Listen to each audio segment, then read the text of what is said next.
आज की क्लास में हम लोग अपना आरएमबी यानी repair and maintenance of building वाला जो चैप्टर है उसका मतलब शुरुआत करेंगे। तो सबसे इसमें देखिए कुल मिला जुला के अगर सिलेबस आप लोगों ने अपना देखा होगा तो 6 चैप्टर टोटल दिखाए गए हैं, ठीक है ना।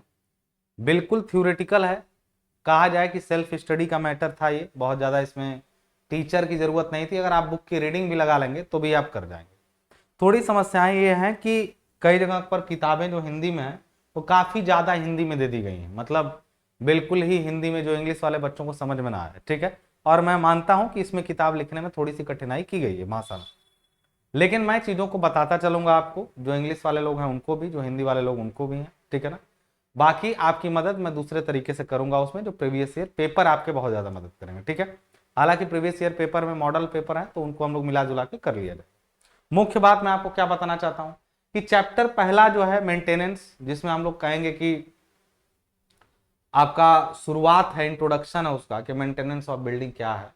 उस चैप्टर में जो टॉपिक्स हैं, सिलेबस, उनको देखते हैं। फिर सेकंड चैप्टर में भी मैं सिलेबस दिखा के अक्सर पढ़ाता हूं। तो चलिए सबसे पहले इसमें हम लोग देख लेते हैं कि आपका सिलेबस क्या है। सिलेबस आपके सामने यहाँ पर देखिए लिखा गया है कि नीड ऑफ मेंटेनेंस, ये पहला ही चैप्टर है जिसका नाम है नीड ऑफ मेंटेनेंस, जिसका मतलब होता है कि रख रखाव की आवश्यकता, रख रखाव की आवश्यकता।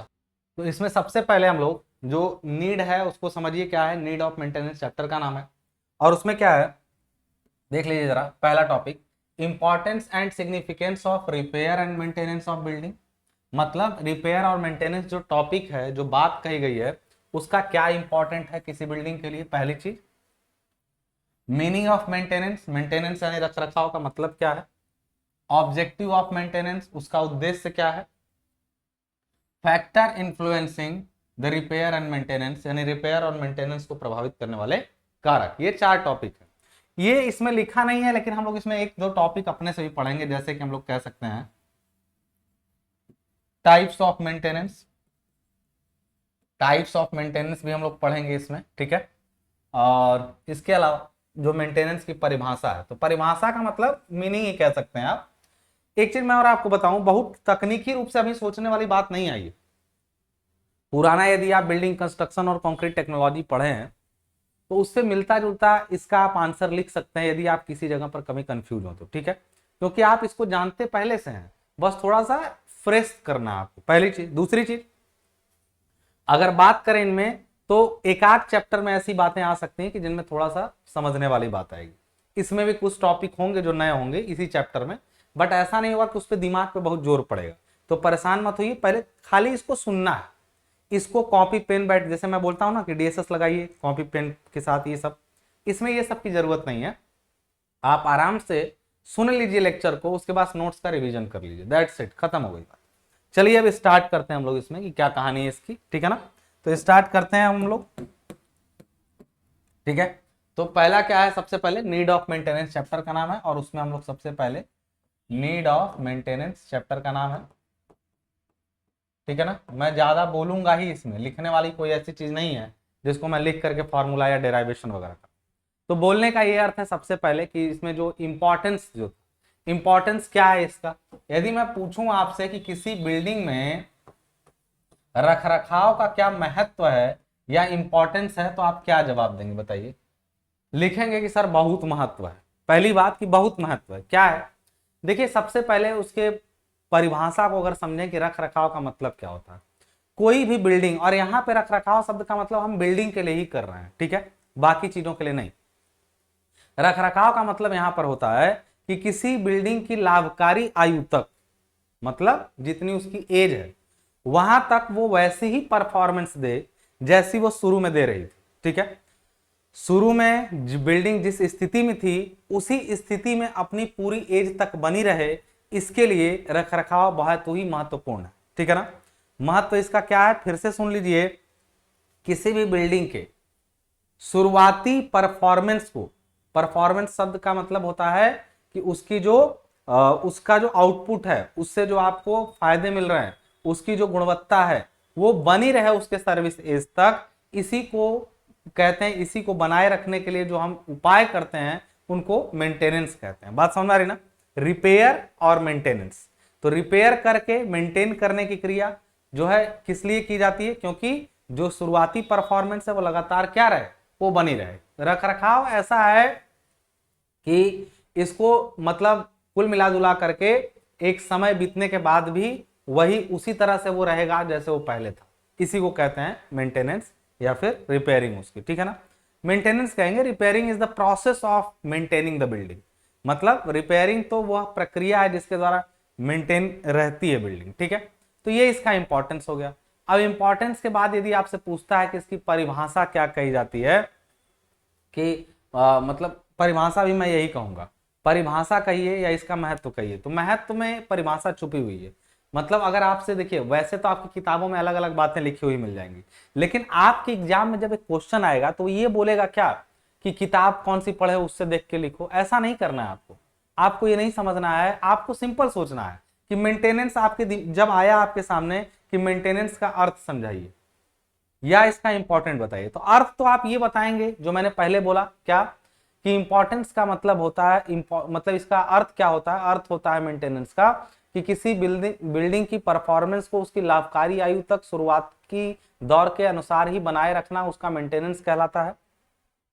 यह अत्यंत महत्वपूर्ण है क्योंकि यदि ऐसा नहीं किया जाएगा तो समय के साथ बिल्डिंग की आयु घट भी सकती है, या फिर यदि पूरी आयु तक बिल्डिंग रहती भी है तो उसमें उतनी सुरक्षाजनक तरीके से और ठीक तरीके से हम लोग नहीं रह पाएंगे उसमें। इसलिए ये काफी महत्वपूर्ण है। समय समय पर मेंटेनेंस कराना जो है बिल्डिंग की आयु को बढ़ा भी सकता है, उसमें रहने वाले लोगों के हेल्थ को मतलब ठीक रख सकता है। क्योंकि भाई जो अगर किसी खराब बिल्डिंग में आप रह रहे हैं तो उसका इन्वायरमेंट का भी दोष बढ़ता जाता है। कई बार सीलन पड़ने लगती है। जो पहले नई बिल्डिंग थी तो एकदम बढ़िया थी, पुरानी हुई तो उसमें सीलन आने लगा, उसमें दीमक लगने लगे। तो हर चीज मेंटेनेंस के अंतर्गत आती है। तो इंपॉर्टेंट क्या है, इंपॉर्टेंस इसका क्यों कहा जाएगा मेंटेनेंस इंपॉर्टेंस, तो यही इंपॉर्टेंस है जो आपने सुना उसको अपनी भाषा में आप लिखने का प्रयास कर सकते हैं या किताबी भाषा को पढ़ सकते हैं, ठीक है। अब हम लोग बात करेंगे इसमें इसका उद्देश्य क्या, ठीक है ना। उद्देश्य का मतलब होता है, अच्छा बहुत अगर ऐसा कहा जाए कि मेंटेनेंस का उचित मतलब क्या है, उचित मतलब ये होता है कि कई बार परफॉर्मेंस को ठीक रखने के लिए तो मेंटेनेंस की ही जाती है, कई बार परफॉर्मेंस बिगड़ जाती है तो उसको फिर से रीस्टैब्लिश करना। मतलब दो चीजें हुई, मेंटेनेंस का मतलब दो चीजें हुआ। मैंने बार बार बोला कि मेंटेनेंस का हुआ कि उसको अपनी पहली स्थिति में बनाए रखना, जैसा वो शुरू में परफॉर्म करती थी बाद में भी करे। तो वो ऐसा हो सकता है, इसमें इसको अभी मैं और डिटेल में बताऊंगा कि मेंटेनेंस में एक चीज होती है कि मेंटेन कर गए, दूसरा हुआ कि बिगड़ गई तो उसको रीस्टैब्लिश भी करना है। रीस्टैब्लिश का मतलब खराब हो गई है तो उसको रीस्टैब्लिश करके ठीक कर लीजिए। बात समझ आ रही ना। तो इसको भी मेंटेनेंस के अंतर्गत रखा जाता है। क्लियर है पूरी बात। तो ये दो चीजें आपको ध्यान रखनी है। अब अगर हम लोग आपसे पूछे कि जो इसका उद्देश्य है वो क्या है, मेंटेनेंस का उद्देश्य क्या है, मतलब ऑब्जेक्टिव ऑफ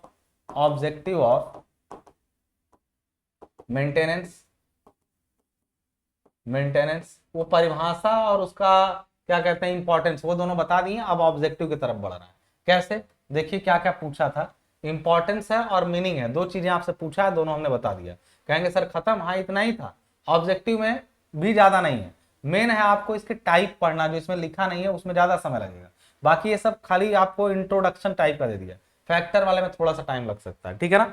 तो अब हम लोग बात करेंगे किस पर, कि इसके ऑब्जेक्टिव ऑफ मेंटेनेंस क्या क्या उद्देश्य हो सकते हैं। पहला उद्देश्य, अगर हम आपकी किताबों की तरह से बात करें तो पहला उद्देश्य होता है कि इसका जो जो पुराना रूप रंग था उस रूप रंग में इसको बनाए रखना। पहला उद्देश्य क्या होता है, मेंटेनेंस का यानी रख रखाव का पहला उद्देश्य होता है कि इसका जो पुराना रंग रूप था और पुरानी इसकी जो परफॉर्मेंस का हिंदी मुझे नहीं याद आ रहा अभी, परफॉर्मेंस का मतलब क्या होता है, आप लोग सर्च कर लीजिएगा मिल जाएगा। पुराना रूप रंग और पुरानी परफॉर्मेंस को बनाए रखना पहला उद्देश्य है। दूसरा उद्देश्य क्या है कि ये हमेशा हमेशा रहे। आज तो आपने इसको बनाया, ठीक है, उसको आपने इसको बनाया वो ठीक है, लेकिन वो उसी स्थिति में बना रहे आगे भी, इसका भी ध्यान रखना।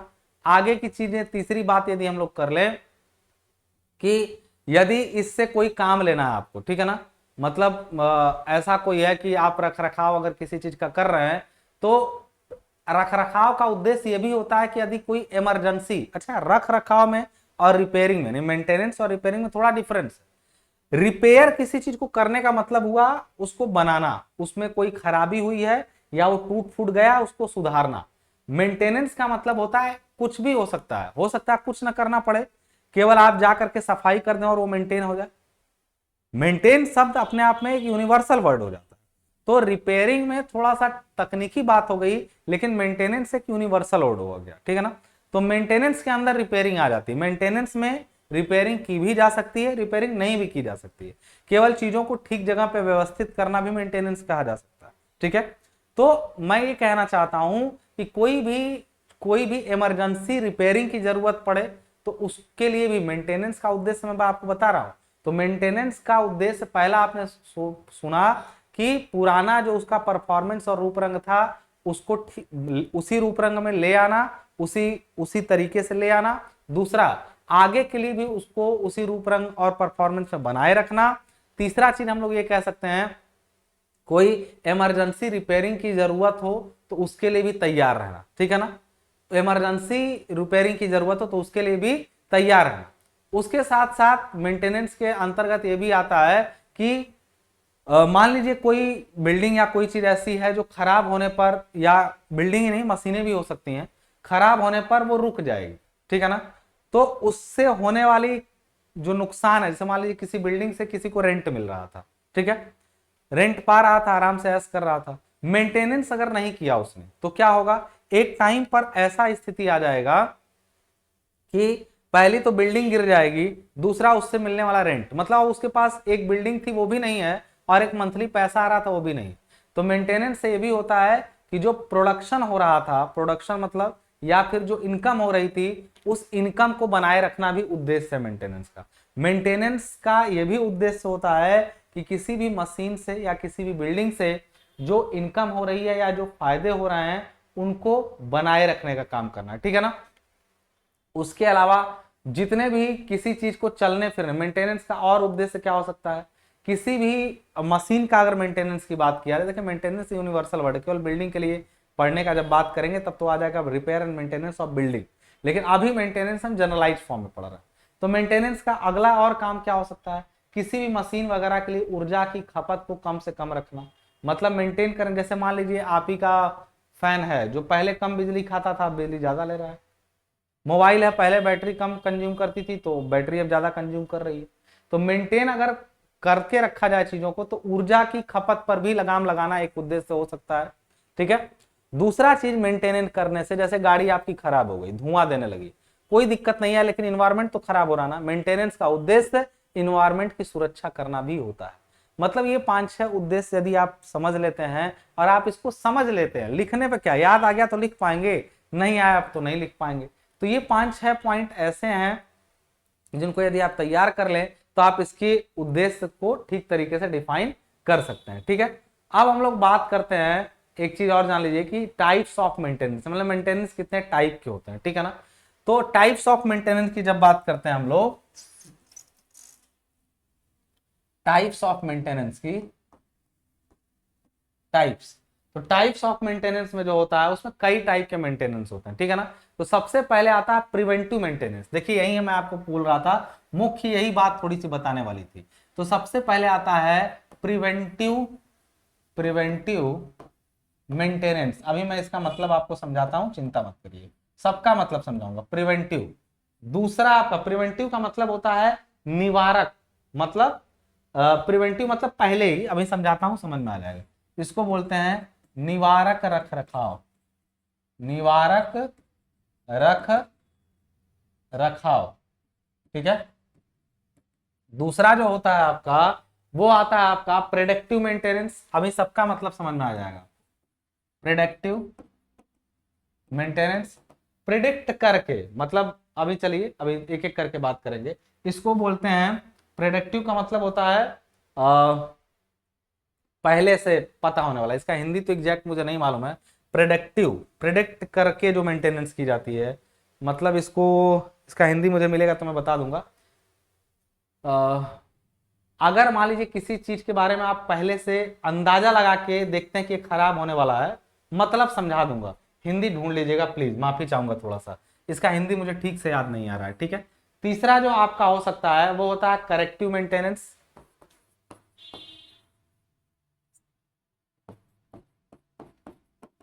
करेक्टिव मेंटेनेंस, इसको बोलते हैं सुधारात्मक रख रखाव। इसको क्या बोलते हैं? सुधारात्मक, सुधारात्मक रख रखाव।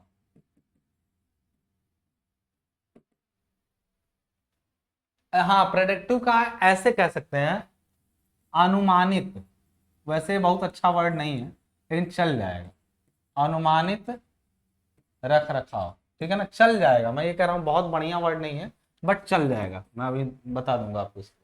तीसरा है, चौथा है आपका ब्रेक डाउन मेंटेनेंस। लास्ट है break down, break down maintenance, ठीक है। अब यहाँ पे एक चीज समझिएगा, इसको बोलते हैं ब्रेक डाउन का मतलब समझते हैं, कहानी खत्म। इसको ब्रेक डाउन का मतलब आफ्टर टूट टाट गया तब मेंटेन कराना है, ठीक है। तो इसको बोलेंगे ब्रेक डाउन का मतलब, इसका भी हिंदी ब्रेक डाउन ही, ब्रेक डाउन ही बोलते हैं हम लोग। ब्रेक डाउन मेंटेनेंस का मतलब होता है पोस्ट। चलिए अभी समझ में आ जाएगा, चिंता मत करिए। तो मैं अभी चारों के बारे में थोड़ा थोड़ा आपसे बात करूँ, ठीक है। सबसे पहला इसमें से आ रहा है प्रेडिक्टिव मेंटेनेंस। देखिए प्रेडिक्ट करने का मतलब होता है जो प्रिवेंटिव, सबसे पहले प्रिवेंटिव का मतलब होता है किसी प्रिवेंशन, एक कहावत सुने होंगे, prevention is better than cure. यहाँ पे हिंदी इंग्लिश का जो मैटर है ना, आपस में मत उलझिए कि मैं हिंदी में पढ़ा रहा हूँ कि मैं इंग्लिश में पढ़ा रहा हूँ। यहाँ पे बस आपको ये समझना क्या उन शब्दों के अर्थ आपके पल्ले पड़े। प्रिवेंटिव मतलब प्रिवेंट करने वाला, प्रिवेंटिव मतलब प्रिवेंट करने वाला। कैसे, मैं बताता हूं कैसे। एक बात बताइए, आप सुने होंगे precaution is better than cure, prevention is better than cure भी बोल सकते हैं। मतलब किसी चीज को होने से पहले उसको ठीक कर लेना, ठीक है ना, तो उसको बोल देते हैं प्रिवेंटिव।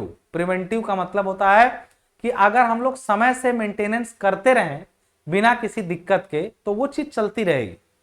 मतलब अगर आप अपने बाइक का या फोर व्हीलर की सर्विस समय से करते आ रहे हैं, क्या जरूरी है उसका खराब हो जाना कि चलो यार गाड़ी खराब होगी तो बनवाएंगे। एक टाइम पे आप उसको रेगुलर सर्विस कराते हैं ना, वो सर्विस जो रेगुलर आप कराते हैं वो क्या होता है, वो होती है प्रिवेंटिव मेंटेनेंस। गाड़ी की सर्विस यदि आप रेगुलर कराते हैं तो उसको कहते हैं प्रिवेंटिव मेंटेनेंस करा रहे हैं आप उसका, ठीक है। और अब एक बात करते हैं अभी धीरे धीरे वन बाय वन, मैं एग्जांपल भी देता जाऊं। तो प्रिवेंटिव का मुख्य क्या हुआ, जब भी किसी उपकरण के, किसी बिल्डिंग के खराब होने से पहले एक निश्चित टाइम पीरियड पर उसका मेंटेनेंस व्यवस्थित कार्यक्रम बना करके हर एक निश्चित टाइम इंटरवल पे किया जाए तो उसको कहते हैं हम लोग प्रिवेंटिव आपका मेंटेनेंस। तो ऐसे प्रिवेंटिव मेंटेनेंस से क्या फायदे होते हैं, प्रिवेंटिव मेंटेनेंस के क्या लाभ होते हैं, कंपेयर भी करेंगे सबका, चिंता मत करिए। मतलब इसके एडवांटेज ऑफ प्रिवेंटिव मेंटेनेंस की अगर बात करें हम लोग, एडवांटेज कि क्या प्रिवेंटिव मेंटेनेंस के एडवांटेज हो सकते हैं, आप समझ गए ना। प्रिवेंटिव मेंटेनेंस क्या होता है, एक निश्चित समय अंतराल के बाद किसी उपकरण या बिल्डिंग का मेंटेनेंस करते रहें तो उस क्या होता है, उसके अंदर खराबी आती ही नहीं है, तो उसको कहते हैं कि प्रिवेंटिव मेंटेनेंस करा रहे हैं, ठीक है। तो ऐसे के केस में हिसाब का अगर समझा जाए, इसमें एक एग्जांपल हमने दिया आपको बाइक की सर्विस का, दूसरा एग्जांपल हमने दिया कि मान लीजिए आपको हर एक, जैसे अगर सिविल इंजीनियरिंग में बात करें तो आप जानते हैं कि स्लो सैंड फिल्टर और रैपिड सैंड फिल्टर आपने पढ़ा होगा। आपने यदि पढ़ा है ट्रिपल डब्ल्यू ई का water and waste water engineering, तो उसमें पानी के फिल्टर को पढ़ा होगा। अब रैपिड सैंड फिल्टर है, हर 24 घंटे में एक बार फिल्टर को साफ किया जाता है। नहीं साफ किया जाएगा तो क्या नहीं फिल्टर करेगा, करेगा, थोड़ा स्लो कर सकता है, चोक हो जाएगा। और जो वो वाला है उसको भी साफ किया जाता है, लेकिन वो महीने महीने में साफ किया जाता है जो स्लो सैंड फिल्टर है। तो एक पेरियोडिक मेंटेनेंस का टाइम है, उस पर कर दीजिए तो वो लाइफ उसकी क्या रहेगी, अच्छी रहेगी। तो अब इसके क्या क्या फायदे हैं, देखिए फायदे भी होंगे और नुकसान भी, हम दोनों पे बात करेंगे। प्रिवेंटिव मेंटेनेंस में सबसे पहला फायदा होता है कि उपकरण या भवन की लाइफ क्या होती है, बढ़ जाती है, क्योंकि आप उसकी सुरक्षा रखते हैं हर एक समय पर, पहली चीज। दूसरा, मेंटेनेंस बड़ा नॉर्मल कॉस्ट में होता रहता है, हर बार होगा, हाँ थोड़ा सा दिक्कत है ठीक कर दिए, थोड़ा सा दिक्कत है ठीक कर दिए। एक तो लाइफ बढ़ी, दूसरा कॉस्ट उतना ज्यादा नहीं होता क्योंकि रेगुलर उसमें क्या होती है, मेंटेनेंस होती रहती है, ठीक है ना। दूसरा चीज कि ऐसे में उपकरण पूरी तरह से ब्रेकडाउन कभी नहीं लेता है, मतलब पूरी तरह से फेल कभी नहीं होता, जिससे काम प्रभावित नहीं होता। रेगुलर मेंटेनेंस में सबसे बड़ा फायदा क्या है, ठीक है ना। रेगुलर मेंटेनेंस में मान लीजिए आप गाड़ी का रेगुलर मेंटेनेंस करवा रहे हैं और एक आदमी नहीं करा रहा है, तो रेगुलर मेंटेनेंस वाले का सबसे बड़ा फायदा है कि लाइफ तो बढ़ गई बाइक की। बाइक का मैं एग्जांपल इसलिए दे रहा हूं कि इजीली समझ जाएंगे आप लोग, इसलिए मेंटेनेंस आप एक ही बार, पता चले चलाए जा रहे थे, चलाए जा रहे, इंजन खराब हो गया, इंजन ही खराब हो गया, धुआं दे रहा था नहीं बनवाए, इंजन खराब हो गया, मोबिल नहीं डाले टाइम पे, मोबिल नहीं डाले, पेट्रोल फूंक रहा था, इंजन खराब हो गया, तो मेंटेनेंस खर्चा जो इंजन में लगना था वो अब तुम धीरे धीरे सर्विस कराए होते, तो लाइफ बढ़ने के साथ साथ तुम्हारा मेंटेनेंस का खर्च भी कम रहता। दूसरा चीज होता है कि जल्दी इंजन खराब भी नहीं होगा, जो खराब होना था तब नहीं होगा, जो 5 साल में खराब, मतलब 10 साल में होना था वो अब 15 साल चलेगा वो, तो ये सीन हो गया, ठीक है ना। दूसरा होता है कि रेगुलर मेंटेनेंस कराने से इसका लॉसेस कम होते हैं, तो एनर्जी भी क्या होती है हमारी, बच जाती है। बात समझ रही ना। तो ये है प्रिवेंटिव मेंटेनेंस के फायदे, ठीक है, बिल्कुल फायदे हैं प्रिवेंटिव मेंटेनेंस के, कि आप कर रहे हैं तो उसका लाभ आपको इन तरीकों से मिल सकता है। लेकिन यदि हम इसके हानियों की बात करें, हानियों की बात करें हम यहाँ पे, तो हानि क्या हो सकती है आप ये बताइए। हानि, हानि इसमें एक ही होती है कि लगातार रेगुलर मेंटेनेंस से कई बार जरूरत नहीं भी होती तब भी होता है, तो रेगुलर मेंटेनेंस में कई बार ऐसा भी हो जाता है कि जरूरत नहीं भी होती है तब भी कॉस्टिंग होती है, तब भी चार्ज क्या होता है, लगता है। बात समझ में, मतलब आपको हर महीने एक फिक्स अमाउंट या हर पीरियड पर एक फिक्स अमाउंट खर्च करना पड़ता है, या फिक्स एनर्जी खर्च करनी पड़ती है उस चीज को क्या करने के लिए, ठीक करने के लिए, आइदर वो खराब हो भी या ना भी हो, क्योंकि आप कौन सा मेंटेनेंस अपनाए हैं, प्रिवेंटिव मेंटेनेंस। क्लियर है, तो इसका एक नुकसान भी है।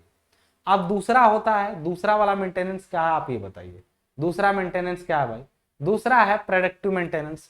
प्रेडिक्टिव का मतलब होता है प्रेडिक्ट करके, अनुमान आया कि जैसे मान लीजिए आप छत में थे, काफी दिनों तक सब सही था, आपने कोई मेंटेनेंस नहीं कराया, कोई हर साल चेक नहीं कराते हैं, लेकिन आपकी छत में कहीं पर अचानक से जो हुआ, लीकेज होना शुरू हुआ, ये संकेत है कि छत क्रैक कर रही है, ये संकेत है कि छत क्रैक कर रही है क्योंकि उसमें लीकेज शुरू हुआ है।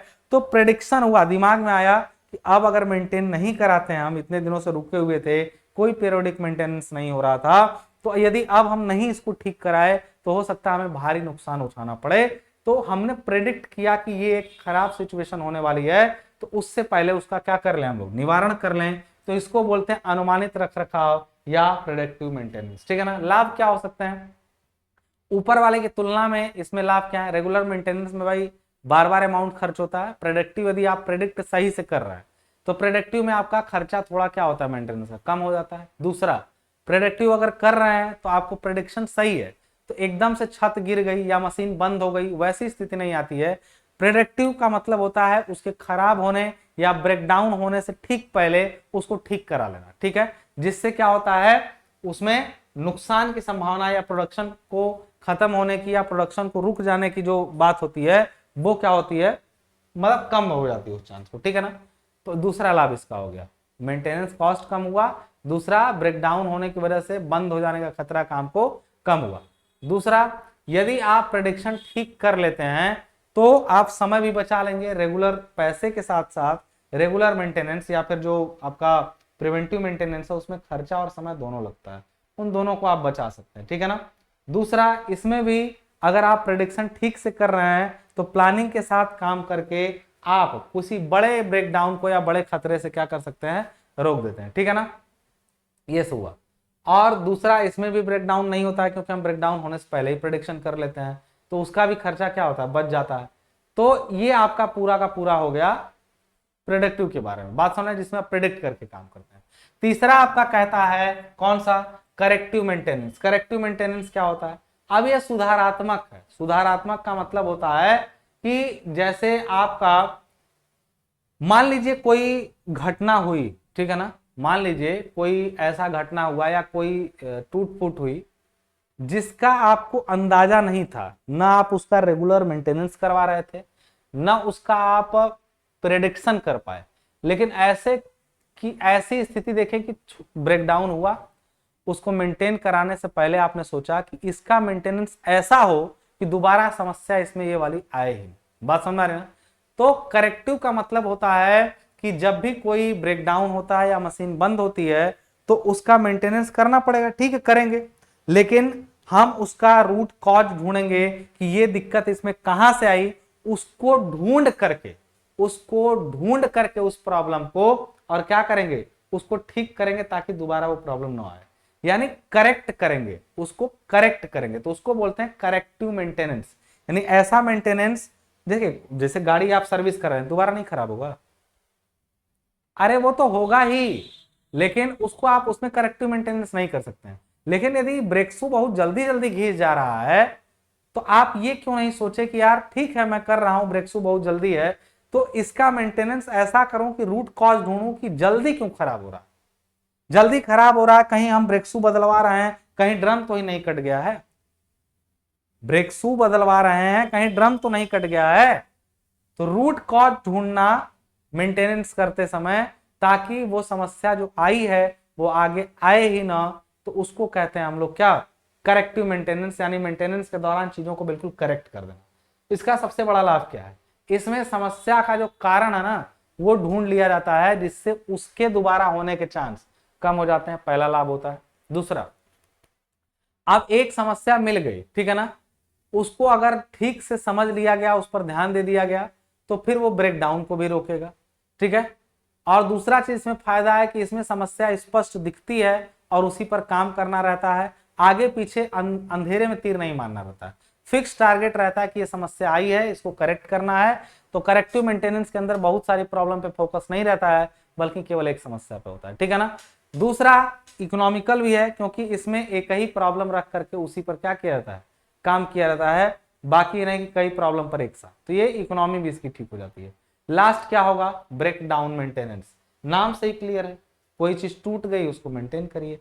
अभी तो हम लोग रेगुलर कर रहे थे, फिर प्रोडक्टिव किए, करेक्टिव तो इसलिए किए क्योंकि दोबारा वो समस्या ना आए, और ब्रेकडाउन वो होता है जिसमें एक्चुअली वो प्रॉब्लम आ जाती है, मशीन या उपकरण बंद हो जाते हैं, काम प्रभावित हो जाता है, उसके बाद उसका रिपेयरिंग किया जाता है, तो उसको बोलते हैं ब्रेकडाउन।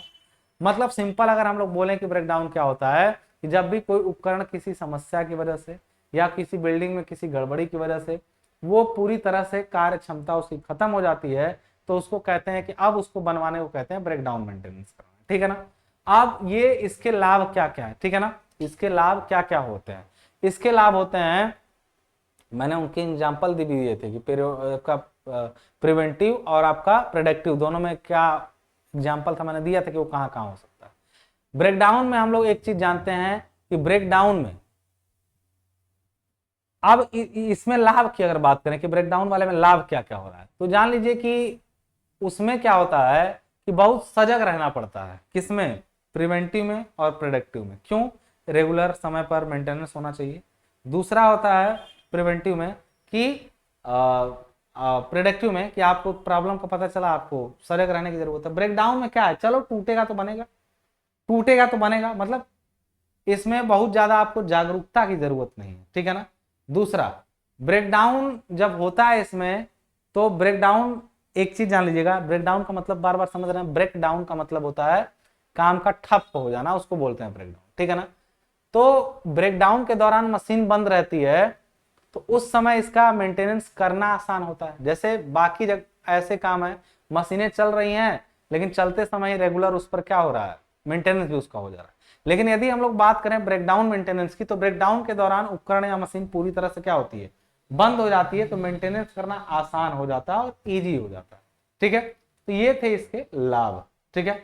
अब एक चीज और जानते हैं, इसकी हानियां। हानियों में सबसे पहली बात कि काम पूरी तरह से ठप हो जाता है, इसलिए जो इनकम है या उसका प्रोडक्शन है वो घट जाता है, तो लॉसेज होने लगती है, ठीक है ना। दूसरा सबसे बड़ा इसका नुकसान, सबसे घटिया क्वालिटी का मेंटेनेंस हम कहेंगे तो इसी को कहेंगे। फायदे के नाम पर बस इतना है कि इसके पहले फिक्र मत करिए, टूट जाने दीजिए तब फिक्र करिए, उसके पहले इतना ही एक फायदा है कि ये बार बार इसका टेंशन नहीं रहता है। लेकिन जब देता है तो बड़ा टेंशन, पहला क्या दिया कि सीधे बंद कर दिया, काम ठप हो गया। दूसरा बड़ा दिक्कत क्या दिया, यदि उस समय उसको बनाने वाला कारीगर या मेंटेनर अवेलेबल नहीं है तो फिर लागत बढ़ जाएगी, समय खराब हो जाएगा। ऐसा होता है अक्सर कि मशीनें खराब हो ही रहती हैं, मिस्त्री और इंजीनियर मिलते नहीं है जो उसको ठीक कर पाए। दूसरा इसका सबसे बड़ा नुकसान, ठीक है ना।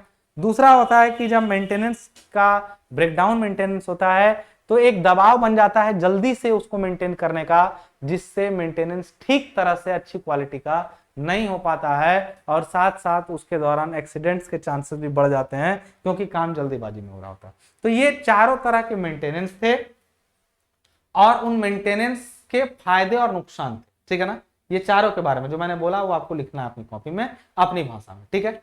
अब हम लोग आखिरी बात करेंगे कि इस जो रखरखाव या मेंटेनेंस है उसको प्रभावित करने वाले कारक कौन कौन से हैं। प्रभावित करने वाले कारक का मतलब होता है कि रखरखाव में ये बाधा डालते हैं या फिर रखरखाव को खराब कर देते हैं, ठीक है। तो उसमें पहली क्या चीज होती है, यदि आप मेंटेनेंस को प्रभावित करने वाले कारक की बात करेंगे तो सबसे पहला होता है इम्प्रॉपर मेंटेनेंस को, मतलब factor affecting repair and maintenance में। तो एक सबसे पहली चीज होती है, क्या फैक्टर होता है, इम्प्रॉपर उसका जो है होल्डिंग। इम्प्रॉपर होल्डिंग का मतलब क्या होता है, अगर उसको ठीक तरह से नहीं रखा गया है या ठीक तरीके से उसको जहां पे होना चाहिए वहां कोई मशीन नहीं है।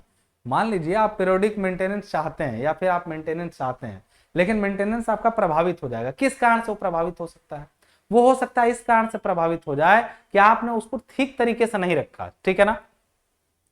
हम रेगुलर बाइक की सर्विस चाहते थे, एग्जांपल बाइक का दे रहे हैं जल्दी समझ में आने के लिए, ठीक है ना, लेकिन वो हमारा रेगुलर बाइक का सर्विस नहीं हो पा रहा है। क्यों? क्योंकि या हो भी रहा है तो वो काम नहीं कर रहा है। क्यों? क्योंकि हम उसको बहुत बुरे तरीके से रखते हैं, हमेशा उठा पटक करते हैं। तो एक तो मेंटेनेंस की कॉस्ट हमारी बढ़ जाती है, बहुत रफ चलाते हैं घटिया तरीके से, तो मेंटेनेंस कॉस्ट प्रभावित हुई ना। मतलब मेंटेनेंस को प्रभावित करने वाले कारक का मतलब मेंटेनेंस कॉस्ट को प्रभावित करने वाले कारक। बात समझ आ रही है? तो एक तरीका है, उसके रख रखाव में यदि कमी है तो फिर मेंटेनेंस भी क्या होगा, उसका प्रभावित होगा, ज्यादा या कम करना पड़ सकता है। अच्छे तरीके से रख रखाव है, मेंटेनेंस कम करना पड़ेगा। खराब तरीके से रख रखाव करेंगे, मेंटेनेंस ज्यादा करना पड़ेगा। दूसरा, उसमें इम्प्रॉपर या अनस्किल्ड लेबर्स का प्रयोग करें आप। इम्प्रॉपर अनुचित कारीगर जिसको बोलते हैं, या अनुचित का मतलब होता है इम्प्रॉपर। एक्चुअली इम्प्रॉपर जो आपके मिस्त्री होते हैं, कारीगर होते हैं, उनकी वजह से वो इस टाइप से किसी बिल्डिंग या फिर उपकरण को बना देते हैं जिससे उसका मेंटेनेंस करना आसान नहीं रह जाता। तो ये भी एक फैक्टर है जो रखरखाव को क्या करता है, प्रभावित करता है। दूसरा, यदि उपकरण को या बिल्डिंग को बनाने में घटिया मटेरियल का प्रयोग किया जाता है, मतलब अगर घटिया तरह के मटेरियल का उपयोग करके कोई बिल्डिंग या कोई मशीन बनाई जाए तो उसका जो मेंटेनेंस होता है वो भी प्रभावित हो जाता है, मेंटेनेंस ठीक तरीके से नहीं हो पाता है। दूसरा, पैसा पर्याप्त ना हो आपके पास, यानी मतलब आपके पास इनसफिशियंट मनी है तो मेंटेनेंस प्रभावित हो जाएगा, क्योंकि मेंटेनेंस में पैसा लगता है, ठीक है ना। दूसरा, यदि आपके पास अनअवेलेबिलिटी ऑफ स्किल्ड लेबर है, स्किल्ड मतलब होता है योग्य तरह के कारीगर, और योग्य कारीगरों की यदि आपके पास कमी है तो भी आपका मेंटेनेंस प्रभावित हो जाएगा। दूसरा, अनअवेलेबिलिटी ऑफ टेक्निक्स, मतलब नई तकनीक यदि आप तक नहीं पहुंची है, आज भी आप हाथ से मसाला लेके फेंक रहे हैं, ठीक है, तो उसको कहते हैं अनअवेलेबिलिटी ऑफ टेक्निक्स। टेक्निक्स यदि आपके पास ठीक तरीके से नहीं है तो भी आपका मेंटेनेंस ठीक से नहीं हो पाएगा। दूसरा, यदि किसी बिल्डिंग में कोई कहीं से भी आपका जो टर्मिनेटर होते हैं, दीमक होते हैं, या फिर कोई फंगस होते हैं वो लग गए हैं तो मेंटेनेंस करना बहुत मुश्किल हो जाता है। इसके अलावा एटमॉस्फेरिक प्रभाव, जहां पे आपकी बिल्डिंग है वहां यदि अम्लीय वर्षा बार बार हो रही है तो कितना भी मेंटेन कराएंगे, बार बार कराना पड़ेगा, मेंटेनेंस प्रभावित होगा और उस तरह का आउटपुट आपको नहीं मिल पाएगा। उसके साथ बिल्डिंग नेचुरल, ये तो आपने एक पढ़ा कि आपने एटमॉस्फेरिक जो वेदर है उसका इफेक्ट, इसका ये भी एक हिसाब किताब है कि प्राकृतिक आपदाएं यदि हो, यानी नेचुरल डिजास्टर्स हो, तो उसके जैसे भूकंप है नेचुरल डिजास्टर, ये अगर आ गया तो फिर मेंटेनेंस ऊपर, मतलब जो मेंटेन करा रहे हैं आप हर साल रेगुलर अच्छा मेंटेनेंस हो रहा है, लेकिन अब आपको 2 बार रेगुलर मेंटेनेंस कराना पड़ सकता है और पैसा भी ज्यादा लगेगा, यानी नेचुरल डिजास्टर्स भी मेंटेनेंस को प्रभावित करती हैं। तो इतने सारे फैक्टर थे जो कहीं ना कहीं क्या करते हैं, मेंटेनेंस को प्रभावित करते हैं। तो ये टॉपिक की बात तो हम लोग देखा जाए तो अगर ध्यान से आप पढ़ें इसको तो पूरी तरीके से एक बार अपने से पढ़ लीजिए कि क्या जो बातें थी वो पूरी तरह से मैंने बता दी हैं। चैप्टर 1 के अंदर जितनी बातें थी वो पूरी मैंने बता दी हैं। इसके अलावा कुछ बातें हैं जो आपकी किताबों में लिखी गई हैं कि आपको क्या करना चाहिए क्या नहीं करना चाहिए। तो एक जो रिस्पॉन्सिबल इंजीनियर होता है, रिस्पॉन्सिबल सिविल इंजीनियर, उसका मेंटेनेंस के प्रति क्या जिम्मेदारी है, ठीक है ना। तो देखिए मेंटेनेंस इंजीनियरिंग एक अलग से टॉपिक ही है, और मेंटेनेंस इंजीनियर जो है एक अलग से इंसान होता है, एक अलग इंजीनियर होता है, जिसका काम ही होता है मेंटेनेंस समझना, मेंटेनेंस को देखना, उसकी गुणवत्ता को, उसके इंपॉर्टेंस को समझना, ताकि सर्विसिबिलिटी क्या हो, लंबे समय तक ड्यूरेबिलिटी के साथ में बनी रहे, ठीक है ना। तो कहने का मतलब होता है कि हमारी जिम्मेदारी क्या है, जैसे सिविल इंजीनियर, यदि हमको ये पूछा जाए कि मेंटेनेंस कराने के प्रति आपकी क्या जिम्मेदारी है, तो हम क्या बताएंगे। देखिए एक चीज सिंपल सी बात है, समय समय पर सप्लाई, चाहे पानी की हो चाहे इलेक्ट्रिसिटी की हो, ड्रेनेज उसका सही हो, किसी दरवाजे की फिटिंग फास्टिंग जमे रहे, उसके बाद आपका गेट वगैरह की पुताई समय समय पर होती रहे, ये सब हमें इन पर हमारा ध्यान नहीं जाता, और इन पर जब ध्यान नहीं जाता है तो फिर आपका मेंटेनेंस प्रभावित होता है। और एक अच्छा सिविल इंजीनियर वही है जो समय से मेंटेनेंस का ध्यान रखे, ठीक है ना। मतलब उसको केवल बनाना ना है, बनाने के बाद उसका रख रखाव और मेंटेनेंस की पूरी जानकारी हो, और प्लस मेंटेनेंस कॉस्ट को कैसे कम से कम किया जा सके। दूसरे के साथ साथ एक ही काम को मेंटेन, एक ही चीज को रिपेयर करने की कई टेक्निक हो सकती हैं। एक सिविल इंजीनियर को मेंटेनेंस की बहुत सारी विधियों को मालूम रखना चाहिए, ताकि वो जो विधि वहां पर सस्ती लगे और सुटेबल हो उसका प्रयोग कर सके, जिससे क्लाइंट का कम से कम खर्चे में ज्यादा से ज्यादा क्या हो सके, काम हो सके। बात समझ रहे ना। तो ये मेंटेनेंस का हिसाब किताब हुआ। एक बात की मेंटेन मतलब role of a maintenance engineer, ये जो मैंने बताया वो क्या था, रोल ऑफ मेंटेनेंस इंजीनियर। यदि अगर हम लोग बात कहें इसी तरीके से इंस्पेक्शन करने की बात, यदि हम लोग कहें कि हम लोग एक छोटा सा टॉपिक और देख लेते हैं इसमें,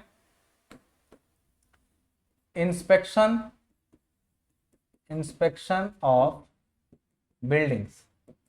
किसी बिल्डिंग के इंस्पेक्शन क्या किए जाते हैं। इंस्पेक्शन का मतलब होता है किसी बिल्डिंग का जो निरीक्षण है, निरीक्षण यदि आप कर लेंगे ठीक तरीके से तो आपको पता चल जाएगा कि मेंटेनेंस की आवश्यकता है भी या नहीं है।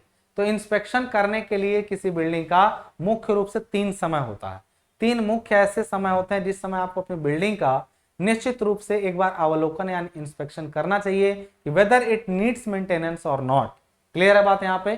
तो आप उसके पहले before monsoon, during monsoon period और आफ्टर मानसून पीरियड, 3 टाइप का आपको इंस्पेक्शन करना चाहिए। यानी बिफोर मानसून का मतलब होता है कि बरसात या मानसून के पहले जो आप निरीक्षण करते हैं उसको क्या कहते हैं, बिफोर मानसून इंस्पेक्शन। दूसरा होता है ड्यूरिंग मतलब बरसात के दौरान, और तीसरा होता है आफ्टर मानसून, ठीक है ना। सबके आगे मानसून लिखना है आपको, आफ्टर मानसून, ठीक है ना। ये वो चीजें हैं जिसके दौरान आपको अपनी बिल्डिंग की स्थिति को एक बार जरूर चेक कर लेना चाहिए कि वेदर इट नीड्स मेंटेनेंस और नॉट। बरसात के पहले एक बार चेक कर लीजिए, बरसात के बाद, और एक बरसात के दौरान। इन दौरान में जो लीकेज होते हैं वो खुल के बाहर आते हैं, जो दीमक वगैरह लगने होते हैं या जो क्रैक्स दिखनी होती हैं, जो भी चीज बिल्डिंग में दिक्कत होती है वो बरसात के पहले और उसके दौरान और उसके बाद। तो पहले चेक करने का ये फायदा होता है बरसात के कि आपने पहले चेक किया और पाया कि नहीं ये सब तो ठीक है, यहाँ कोई दिक्कत नहीं दिख रही है। बरसात के दौरान और उसके बाद देखें कि नहीं दिक्कत बढ़ गई है। तो इससे क्या होता है कि आपको पता चलता है कि क्योंकि सबसे ज्यादा कंस्ट्रक्शन का नुकसान बरसात में होता है, तो उसके पहले और बाद में चेक करने से लाभ क्या हो जाता है, पता चल जाता है कि कहीं इस बरसात में कोई दिक्कत तो नहीं आई। तो बस ये था आपका पहला चैप्टर, पूरी तरह से खत्म होता है। दूसरे चैप्टर में जल्दी मिलेंगे, तब तक के लिए मुझे इजाजत, धन्यवाद।